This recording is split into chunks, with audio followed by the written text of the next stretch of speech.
მოგესალმებით მეგობრებო, მე თენგიზ ნიჩბელი ვარ. მე და ჩემმა მეგობარმა ჰეკომ, რომელიც ამ წუთას კამერის მიღმა იმყოფება, გადავწყვიტეთ ფეხის შემოდგა ქართულ YouTube-ზე, კონკრეტულად კი ავტომობილების მიმართულებით. ამას ალბათ თქვენ thumbnail-იდან და არხის სახელიდან გამომდინარეც მიხვდებოდით, მაგრამ მინდა გითხრათ, რომ ჩვენ არხზე ვეცდებით შემოგთავაზოთ მაქსიმალურად საინტერესო და ხარისხიანი კონტენტი.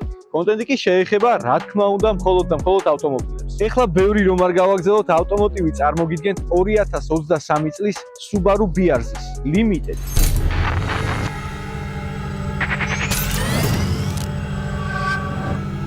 Გვენს წინაშე Subaru BRZ. უკანა წამყვანი 2.4 ლიტრიანი ბოქსერის ტიპის ძრავი. 228 ცხენით და 259 ნიუტონმეტრით. ადგილობრივ ბაზარზე მისი ღირებულება $15,000-დან იწყება და $20,000-საც ცდება. ღირს თუ არა ამ თანხის გადახდა? ამას მალე გავიგე. მოდი ჯერ დავიწყოთ ამ მანქანის ვიზუალით. რადგან ეს მანქანა როგორც კი გამოვიდა, იმის მერე მაქვს ინტერესი. აი ბოლო ჭანჭიკი რო დაუჭირეს, იმის მერე მაინტერესებს ამ მანქანის ტარება. ეს განაპირობა იმან, რომ წინა მოდელმა საკმაოდ დადებითი შთაბეჭდილებები დატოვა ჩემზე. საკმარისი აგრესია თითქოს არ იგრძნობა, არ მოდის. რაღაც ძალიან კეთილი ტიპია, რა კეთილად იყურება. არ გიბღვერს. ამ მანქანის ფარებს დიზაინს რომ უკეთებდნენ, მე ისეთი წარმოდგენა მაქვს, რომ Porsche-ს დიზაინერის უკან იდგა Toyota-ს დიზაინერი და იხატავდა რაღაცას. შემდეგ გადააგზავნა, სტაჟიორი. გვაქვს ცხაურა, რომელიც ძალიან უბრალოდ გამოიყურება, არაფერი განსაკუთრებული მაგაზე არ არის და გვაქვს ესეთი საჰაერო, რომელიც ერთი შეხედვით ფუნქციურია, რადგან ჰაერი შედის, მაგრამ უკანა მხრიდან პათკლინიკი ეფარება. და სად მიდის ის ჰაერი, კაცმა არ იცის. ორი კამერა გვიყურებს საქარე მინის უკნიდან. ეს ორი კამერა გვეხმარება იმაში, რომ დაინახოს წინ რა ხდება, აღიქვას გზა, გიტორმუზებს ვიღაცა, იჩერებს მანქანას, ქვეითი გადადის, ზოლს იცვლი თუ რას იცვლი, მაგებს აფიქსირებს და მოკლედ არაფერს სულს არ შევა, პირიქით გვეხმარება მარტივად გადავაადგილდეთ გზაზე. გვაქვს ქარხნული 18-იანი დისკები, ასე თუ ისე კარგად გამოიყურება, ქარხნულის კვალობაზე კარგად გამოიყურება, თუმცა მე მაინც მომხრევა, რომ მანქანაზე, სპორტულ მანქანაზე განსაკუთრებით იაპონურ მანქანაზე დისკები აუცილებლად უნდა შეიცვალოს. და მე aftermarket დისკები უნდა მიაყარო. გვერდზე კრილოზე გვაქვს საჰაერო, რომელიც ძალიან ლამაზია, სხვათა შორის Lexus RCF-საც ესეთი საჰაერო აქვს და ისიც ძალიან კარგად გამოიყურება. ეს მანქანა იმასთან ვერ მივა, საერთოდ სადა დედამიწა არის ამათ შორის განსხვავება, მაგრამ სტილი დაახლოებით ეგეთი აქვს და ასწორებს, კაია. სახელურებსაც შეეხება, ძალიან უბრალოდ გამოიყურება, მაგრამ პრინციპში მეტი ამ მანქანას არც მოეთხოვება არაფერი, იმიტომ რომ ძვირი არ ღირს, ძვირიანი დეტალებით არ არის განებივრებული, ასე ვთქვათ და ამის გამო არ დაიწუნებ რა. წავა, წავა. გადავიდეთ უკანა მხარეზე. ამ მანქანაზე დაყენებულია aftermarket სპოილერი, კარბონის სხვათა შორის. ძალიან ლამაზია რა, რაღაცნაირად ისეთი ტრაკი აქვს, თითქოს რაღაცის მართლა ტრაკი აქვს, მაგრამ არა აქვს არაფრის ტრაკი რა, რო ჩააჭერ მანქანა არ მიდის. ისე როგორც უნდა წავიდეს, ისე როგორც გამოიყურება უკნიდან, ეგრე არ დადის. ფარებიც შეიძლება ითქვას სუბიექტური ვიქნები და წინა მოდელთან შედარებით უკანა მხარე ამისი ბევრად უფრო მომწონს, რასაც ვერ ვიტყოდი წინა მხარეზე. ეს მანქანა უკნიდან და გვერდიდან უფრო აგრესიულად გამოიყურება ვიდრე წინიდან. არადა პირიქით უნდა იყოს. ძალიან მომწონს უკანა ფარების გაგრძელება, აი შუაში ეს ერთი კანტი რო აკავშირებს, ხიდივით არის თითქოს. ესეც დამეთანხმებით და Porsche სტილშია, დასიტყვით. არის გადაწერილი? არ არის გადაწერილი, იმენა გადახატული არ არის Porsche-სგან? რაღაც დეტალები მოპარულია. უკან გვაქვს ლოგოზევით გვაქვს კამერა, უკანა ხედვის კამერა. მე მგონია რომ ძალიან კარგ პოზიციაზე არის განთავსებული, იმიტომ რომ ზედა მხრიდან დაბინძურებას ხელს უშლის სპოილერი და ქვედა მხრიდან საკმაოდ შორს არის, რომ მარტივად დაბინძურდეს. გამშვებ სისტემას მაყუჩებსაც შეეხება. თითქოს არაქარხნული მაყუჩების ვიზუალი აქვს, მაგრამ ქარხნულად ესე გამოდის. JDM-ურია, ასე ვთქვათ. ამ მანქანას ვინც ყიდულობს, იმას დიდად არ აინტერესებს საბარგული რამხელა აქვს, თუმცა ჩვენ შეგვიძლია ავხადოთ და ჩავიხედოთ. პატარა, დიდი არ არის, მაგრამ რაღაცებს ჩადებ რა. ბათუმში ვერ ჩახვალ დასასვენებლად, ზღვაზე ვერ წახვალ. ოჯახით უყავს, ისედაც არ უნდა იარო ამ მანქანით ოჯახთან ერთად. მაგრამ მარტო თუ ხარ, ან შენ ძმაკასთან ერთად, ძმაკასებს რა მიაქვთ ხოლმე რა ზღვაზე რა, 5 წელი ტრუსიკი ალბათ, ერთი 6 წელი ნასკი და всё რა, 2 მაიკა. მეტი რა თქინდა. წახვალ რა. რაღაცას ჩადებ. ამის დაბლა, რა თქმა უნდა, სათავსო არის და შეგიძლია თუ სათადარიგო საბურავი გაქვთ, ჩადოთ. ამ კონკრეტულ მანქანას სათადარიგო საბურავი არ მოყვა. ალბათ ხარხმულადაც შეიძლება არ მოყვება, იმიტომ რომ ბევრი ამ ბოლო დროს მანქანები, ბევრი გამოდის ისეთი, რომელსაც სათადარიგო საბურავი ხარხმულად არ მოყვება. ან პორჩი აცლიან. არ ვიცი, ამ მანქანის გაბარიტებიდან გამომდინარე, საკმაოდ მისაღები ზომის საბარგული აქვს რა. ამ კაპოტში ჩავიხედოთ. ამორტიზატორები რა თქმა უნდა არ გვაქვს. იაპონურ მანქანებს არა პრემიუმ კლასის მანქანებს რა თქმა უნდა კაპოტის ამორტიზატორები არ მოყვება. მამა პაპურად უნდა დავაკავოთ ჯოხით.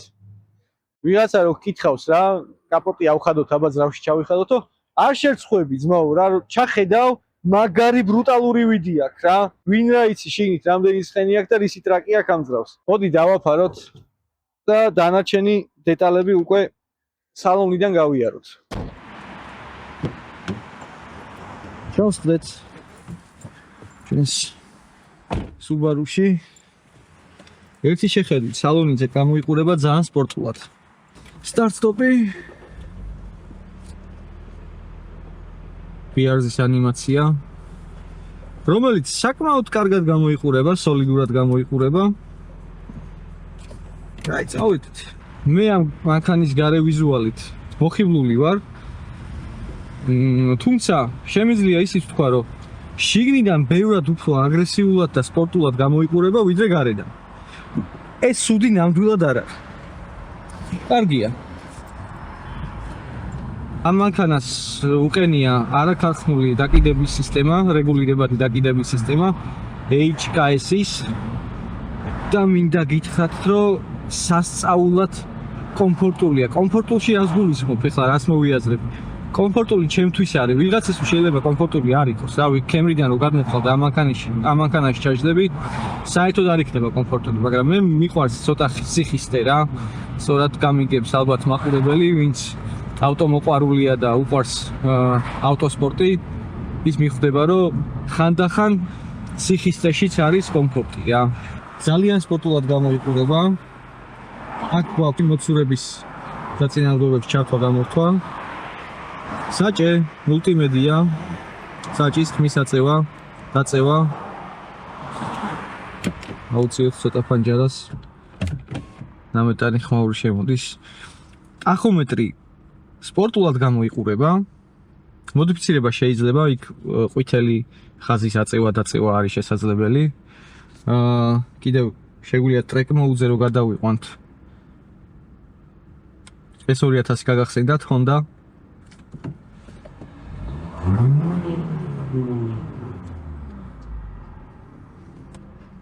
დავბრუნდით ისევ სტანდარტულ ტახომეტრს.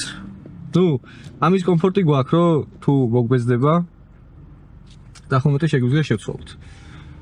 გვაქვს სპორტის ღილაკიც. წითელი ფერი გამოდის. მეტი არაფერი არ იცვლება. ხმა არ იცვლება. და უფრო მაღალი ბრუნებით დადის მანქანა. აი ამ ყველაფერს ვუყურებ და აღიქვავ, აქ გჭირდება ერთი წითელი ზოლი. და უფრო რაღაცნაირად სპორტული ხასიათი დაგიტოვოს რა. თუმცა არ ვიზახი იმას, რომ სპორტულობა არ არის შეგრძნებადი. ძრავი გამოიმუშავებს 228 ცხენის ზალას და 259 ნიუტონს. საკმაოდ კარგია აჩქარებაში ეს მანქანა.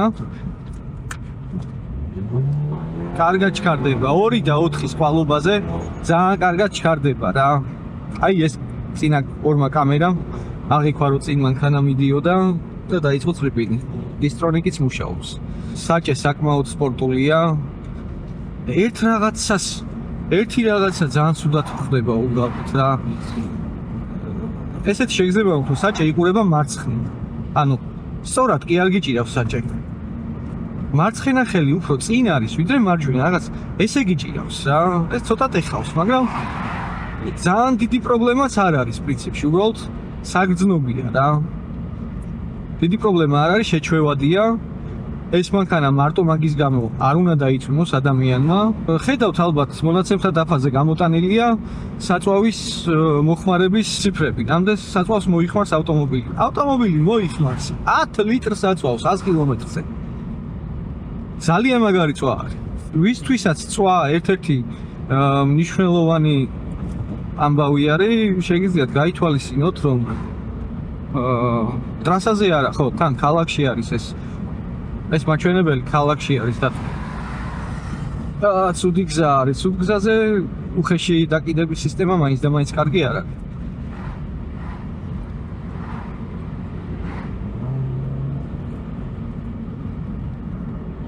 ძალიან კაია რა.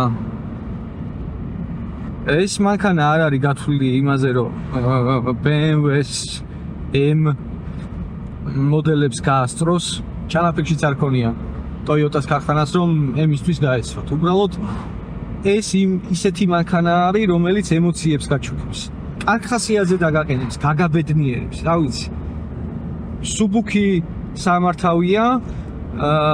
ძალიან მნიშვნელოვანია კიდე ერთი დეტალი, რომ თვალთახედვის არეალი ძალიან ფართე გაქვს რა. მარტივად ხვდები სად იწყება ცხვირი და სად ფთავრდება. სიჩქარეებიც არ აგვიანებს რამდენადაც ვამოწმებ. ამის პლასმასების ხარისხზე ლაპარაკი მე მგონი უადგილო იქნება, იმიტომ რომ ბიუჯეტურია ეს ავტომობილი, არ არის პრემიუმ ხარისხი, თუმცა არაფერი არ ჭაჭუნობს. მე ჭაჭუნის ხმა არ მიშლის. არ მესმის ყოველ შემთხვევაში. რახან არ გესმის, ესე იგი არც გაწუხებს. რახან არ გაწუხებს, ესე იგი ხმასაც არ იღებს. სავარძლებზე ვიტყვი ერთ-ორ სიტყვას. გვერდებზე ამოსული არის. რაც გაძლევს იმის თავდაჯერებულობას, რომ მოსახვევში შედარებით მაღალი სიჩქარით შეხვიდე. იცი რომ არ ჩასრიალდები და არ ამოვარდები სავარძლიდან რა. მოსახვევებში დგას ძალიან კარგად. წონის ბალანსი გვაქვს 50-50-ზე, რაც იმის საშუალებას გვაძლევს, რომ თამამად შევიდეთ მოსახვევებში.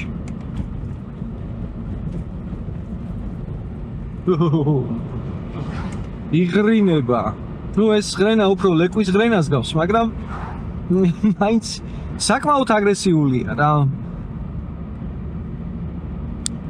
დამწყები ავტო მოყვარულისთვის არის იდეალური ვარიანტი, მე თუ მკითხავ. შენ თუ ეხლახანს იწყებ მანქანებში გარკვევას და გიზიდავ სპორტული მანქანები, ამავდროულად გინდა რომ საწვავის ხარჯიც არ გქონდეს რაღაცა გრანდიოზული ციფრები, შვენიერი გამოსავალია ამ ავტომობილის შეძენა. გაღიმებულსაც დაგტოვებს, ნასიამოვნებსაც დაგტოვებს. მოდი არ გვინდა ჯერჯერობით ამ გზაზე მანუალით სიარული, სპორტ რეჟიმიც გაუთიშოთ. იქ ზევით არის ცოტა ბევრი მოსახვევი და მან გავტესტოთ ისე როგორც საჭიროა. აქედან შეგვიძლია ვაკონტროლოთ მონაცემები, შევხედოთ რა ხდება, როგორ ხდება. 20 კმ/სთ არის ჩვენი საშუალო სიჩქარე ტარების. საბურავებს ხედავთ რომ სხვა ნახე 32-ია წინ, 31-ია უკან. ნუ ნორმა, ასე ვთქვათ. ნორმალურია. ზეთი რამდენ გრადუსზე არის, ამასაც ვხედავთ. და გადავედით ისევ წვის მაჩვენებლებს. ამ მონაცემთა დაფაზე შეგვიძლია ვნახოთ რამდენ თორქს და ცხენის ძალას გამოიმუშავებს ამ მომენტში. კონკრეტულ მომენტში ავტომობილი. დაახლოებით 3000 არის თორქის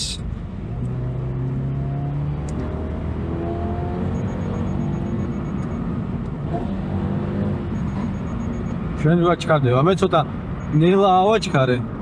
აგრესიულად არ ამიჩქარებია, მაგრამ თან აღმართია გავითვალისწინოთ. საჭის მატერიალი ტყავია, ან ტყავის შემცვლელია, არ ვიცი, ვერ ყვევი დიდად. ხელში ძალიან სასიამოვნოდ იგრძნობა, რბილია. სასიამოვნო ფორმა აქვს. უბრალოდ ხო როგორც გითხარით, ცოტა მარცხნივ იყურება. წინა მოდელთან შედარებით ამ მანქანას გაზის ჩაჭერაზე უფრო ყისიერი რეაგირება აქვს და უფრო იგრძნობა, რომ მაღალი თორქით იწყებს სიარულს. ნიუტონ მეტრი დაბალ ბრუნებზეც ემჩნევა. განსხვავებით წინა ბიარზისგან. წინა ბიარზის ცოტა მაღალი ბრუნები ჭირდებოდა, რომ თავისი მაქსიმალური თორქი გამოიყენებინა. დინამიკებს შეამჩნევდით სხვათა შორის, როგორი გამოყოფილი არის ტორპედოდან ამოწეული აქ აქაც და იქით ამ ხარისეც. დიდად არ მომწონს რა. მე მერჩივნა დინამიკი უფრო სწორ ზედაპირზე ყოფილიყო, ვიდრე რაღაც გამოკვეთილი ყოფილიყო და იყვირა რომ აი აქ მე ვარ დინამიკი ვარ რა. არ არის საჭირო ჩემი აზრით, და დიზაინშიც ვერ ჩავს. ჩემი გადმოსახედია, რა თქმა უნდა, სუბიექტური ვიქნები ამ ამბავში. სარკეზე გვაქვს კომპასი. ეს Subaru-ს ამბავია, ჩაქსოვილი, მე რამდენადაც ხვდები. იმიტომ რომ ძალიან ბევრ Subaru-ზე მაქვს ნანახი აქ სარკეზე კომპასის გამოტანის ამბავი იდეა, ალბათ ამათ ეკუთვნის. სავარაუდოდ სხვა მანქანაზე შეიძლება ყოფილიყო, მაგრამ ძალიან აქტიურად იყენებს Subaru თავის მანქანებში. ეკრანი touch-ი გვაქვს. შეგვიძლია გადავიდეთ ტელეფონი დავუკავშიროთ. ამ მანქანას აქვს CarPlay-ც, რომელიც როგორც მე პატრონესთან გავარკვიე, კაბელით უნდა იყოს აუცილებლად დაკავშირებული. დისტანციურად CarPlay-ს ვერ დაუკავშირდები. წავედით. გათიშული მაქვს ყველაფერი. მოცურება გათიშულია. არა, ძალიან კაი აჩქარება, ძალიან კაი. ძალიან კაი. მაგრად ასწორებს.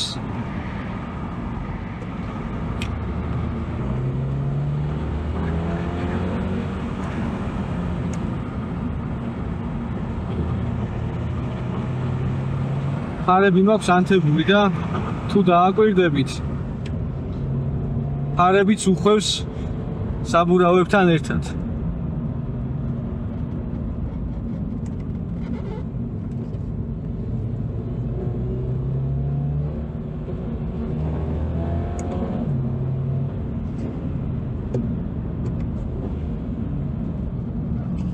მსახურებში მაგრად ასწორებს ეს მანქანა და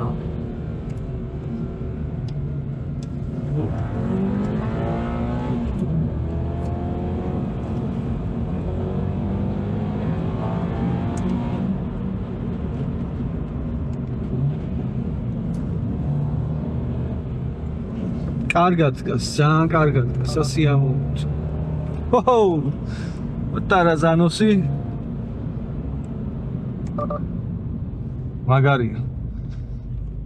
არ ვიცი, ამ მანქანას ყავს ვაფშე ჰეითერები? წეს არ უნდა ყავდეს რა.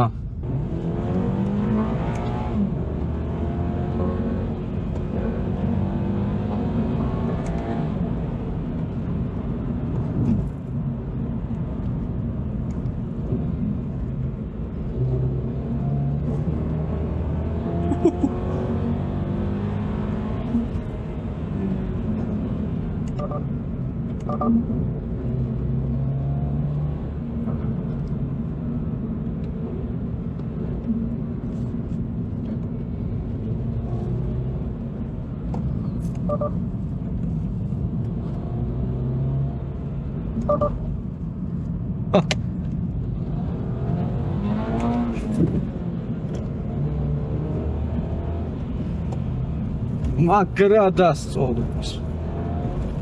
საღოლ მანქანა.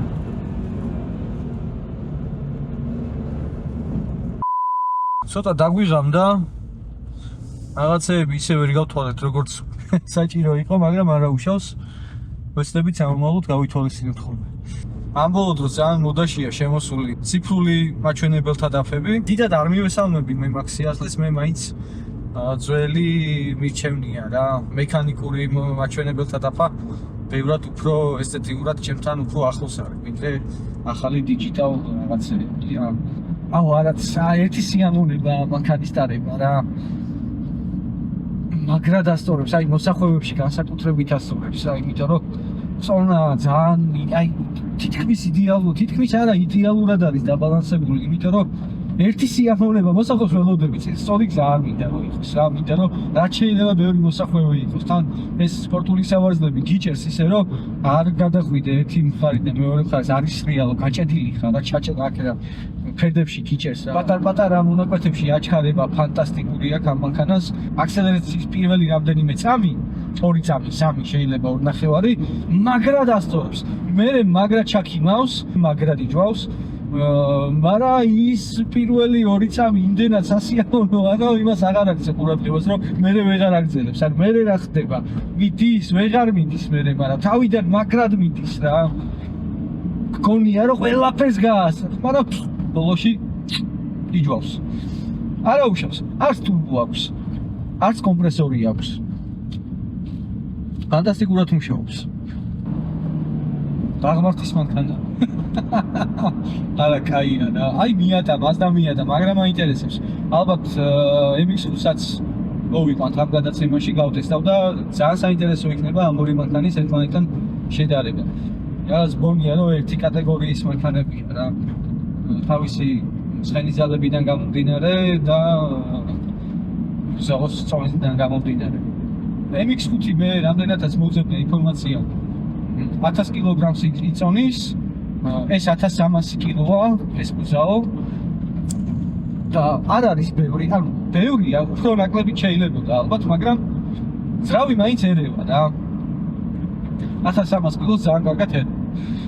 თუმცა თუ მასთან შეძლო და მოახერხა, რომ კაბრიოლეტ კუზაო დაიყვანა 1000 კილოგრამამდე, მე მგონი რომ Toyota-საც შეეძლო ამის გაკეთება, მაგრამ რაღაცეების გამო არ გააკეთა რა, არ უღირდათ ალბათ, არ ვიცი რა. კარგი იქნებოდა ცოტა უფრო 200 კილოთი ნაკლები რო ყოფილიყო. 200 კილოთი ნაკლები რო ყოფილიყო ეს მანქანა, ალბათ ტოპ მანქანა იქნებოდა. MX-5 აჯობებდა, როგორც მინიმუმ MX-5-ზე მაგარი იქნება. იმიტომ რომ MX-5 გინდა არ გინდა, მაინც კაბრიოლეტია. მიუხედავად იმისა, რომ ტარგა ვერსიები არსებობს MX-5-ის, რაღაცა ისე ვიძები რა, დატანდა. კაბრიოლეტი კიდე არც ისე უსაფრთხო არის ატარებად. კარგი, დაუბრუნდით ისე Subaru BRZ-ის limited ვერსიას. პატარა საჭის მოტრიალებაზეც ვცნობ, რომ რეაგირებს ავტომობილი და ეგეც ერთ-ერთი მთავარი კომფორტია ამ მანქანის მართვისას რა. მე ამ მანქანის წინა კუზაო, როგორც თავიდან ვთქვი, ძალიან მომწონს. ნატარები მაქვს, გატესტილი მაქვს, კარგად მომხებოდა და არ წარმომედგინა თუ ისე ბევრი რაღაცა იქნებოდა გაუმჯობესებული ახალ კუზაოში. რადიკალურად დიდი განსხვავება აჩქარების და სიმძლავრის მხრივ ამ ძველსა და ახალ კუზაოს შორის. მაგრამ ეთქობა, რომ მაგარი ნამუშევარი და ნაფიქრი არის იმაზე, რომ მანქანა ბევრად უფრო სხარტი იყოს თავიდან მაინც. დაბალ ბრუნებში აქვს უფრო მეტი სიმძლავრე, ვიდრე მაღლებში. მაღლებში უფრო ინერციით მიდის, როგორც მე ვატყობ. და სადღაც აი 3000-4000 ზემოთ უფრო სწორად ხვდები, რომ რაღაცა აკლია მანქანას, აი ის მარილი აკლია და არა აქვს რა. ხო, სათავსოებსაც შეეხება. სათავსოები საკმარისი აქვს. წინაც გვერდებზე აქვს ჭიქის ჩასადები, აქაც აქვს ჭიქის ჩასადები, ერთი, იქით ხარისაც აბებაშიც არის ერთი ჭიქის ჩასადები, საკმაოდ მტევადი სათავსო აქვს წინ. არაფერი დიდი განსაკუთრებული, არც ძალიან დიდი აქ და არც ძალიან პატარა, ნორმალური ზომის არის. აქაც ბარზე გვაქვს კიდე ერთი სათავსო. აქაც ჭიქები შეგვიძლია ჩავდოთ და უკან სავარძლებზე გასაჭირის შემთხვევაში დაჭდები. გაიჭირებ და დაჭდები. ძალიან დიდი დისკომფორტი არ გიქნება, მაგრამ არც კომფორტში არ იქნები, მაინც და მაინც ფეხები გიქნება მოკაკული. პატარ-პატარა დისკომფორტებით ორი კაცი ჩაჭდება რა. გააჩნია ეხა 2 მეტრიანი ორი კაცი ვერ ჩაჭდება, 2 მეტრიანი ერთი კაციც ვერ ჩაჭდება. ბავშვებისთვის იდეალურია უკანა სავარძელი, ალბათ და თუ გაქვს პატარა ხელჩანთა, ზურგჩანთა, მიაგდებ იქნება თავისთვის რა.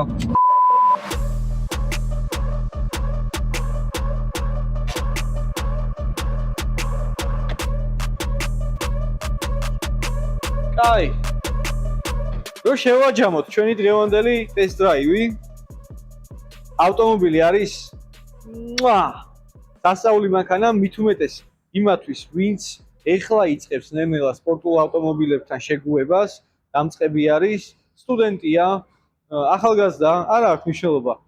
პირველი ნაბიჯისთვის ავტოსფეროში თუ გინდა რომ შეხვიდე, არის იდეალური მანქანა. არა მარტო პირველი ნაბიჯისთვის, მეც მაგრად გამისწორდებოდა, მიუხედავად იმისა, რომ ყავდა ამაზე ბევრად ძლიერი და ბევრად მეცხენიანი მანქანები. ძალიან კაი მანქანაა. მეცაც გეტყვი. დამწყებისთვის კი არა, ბევრი დრიფტერი არის, ვინც ამის წინა კუზაოს იყენებს თავის სფეროში, თავის სპორტში. როგორც წესი, ამის ძრაოს ეგრევე პანჩურით აგდებენ ხოლმე კაპოტიდან, ტენიან რამე ან ორჯეიზის, ან რამე 8 ცილინდრიან ბაბანა ძრავებს და შვენივრად იტანს ეს კუზავო ყველაფერს რა. რა ძრავიც გინდა რომ ჩაეტიოს, ყველაფერს ჩატევ. ეს მანქანა იმდენად გავრცელებული ჯერჯერობით დრიფტის სფეროში აქ ყოველ შემთხვევაში საქართველოში არ არის, თუმცა მე დარწმუნებული ვარ, გავა 1, 2, 3 წელი და ეს მანქანაც ძალიან დიდი პოპულარულობით ისარგებლებს ჩვენს ქვეყანაში. თქვენ კი თუ აქამდე გამოვხევით, ბოლომდე მიხვედით, თხოვნა იქნება რომ დაალაიქოთ ვიდეო, გამოიწეროთ ჩვენი არხი ავტომოტივი, რადგან ჩვენ ამ ვიდეოზე გაჩერებას არ ვაპირებთ, წინ კიდევ შემოგთავაზებთ უკეთეს და უკეთეს ვიდეოებს. რა თქმა უნდა, უკეთესი ავტომობილები.